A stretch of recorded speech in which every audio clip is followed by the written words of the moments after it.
यहाँ दुनिया में जो कुछ है वह अब तक जो भी आया है वहाँ से ये दलीलें हैं किसी ने तो बनाया है कि जैसे बीज से पैदा हुए हैं जड़ तना डाली, कि जैसे चींटियों ने रेत में बाम्बी बना डाली। रुई गोसिपियम हर्बेशियम पौधे से आई है कि जो बॉम्बिक्स मोरी से यहाँ रेशम भी आई है, कि जैसे सॉल्ट पीटर कोयले में डाल के सल्फर यहाँ बारूद आया, और जैसे फूल से इत्तर।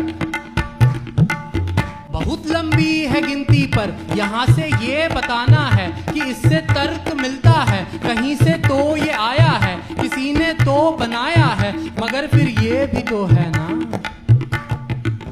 इसे इसने बनाया था। उसे किसने बनाया है? उसे जिसने बनाया था उसे किसने बनाया है? इसी एक बात को बेइंतहा जब खींच देते हैं तो इस मुद्दे पे आते हैं कि ईश्वर ने बनाया है। उसे किसने बनाया है?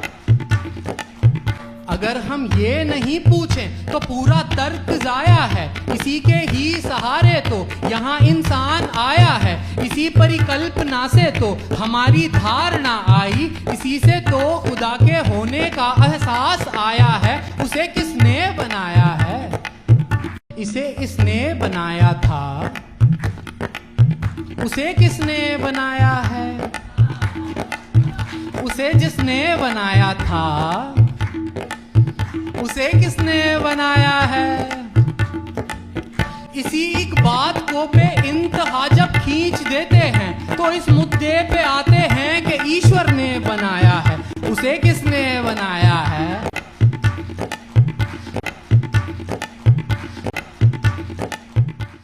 अगर उत्तर है ये उसको किसी ने नहीं बनाया है तो अब तक आपने हमने महज भेजा खपाया है। अगर ये बोल सकते हैं कि एक तदबीर है ऐसी जिसे कोई नहीं गढ़ता, कोई तस्वीर है ऐसी, तो फिर इस कायदे से आप भी ये मानते हैं कि कहीं अस्तित्व में है कुछ बनाए बिन किसी के भी। तो ये भी बोल सकते हैं कि जो ब्रह्मांड है पूरा, जिसे साबुत कहे या आप चाहें बोल दे पूरा, खुदी में पूर्ण है और वो खुदी में ही बकाया है। बिना मालिक के है वो भी किसी ने नहीं बनाया है, किसी ने नहीं बनाया है।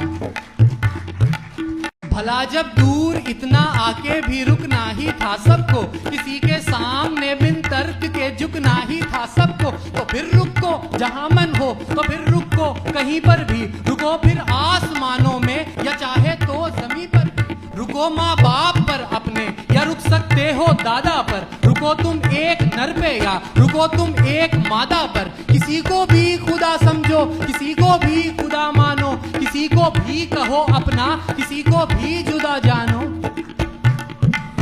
मगर ये मानने में आपको दिक्कत या अड़चन है, मगर ये मानने में आपको दिक्कत या अड़चन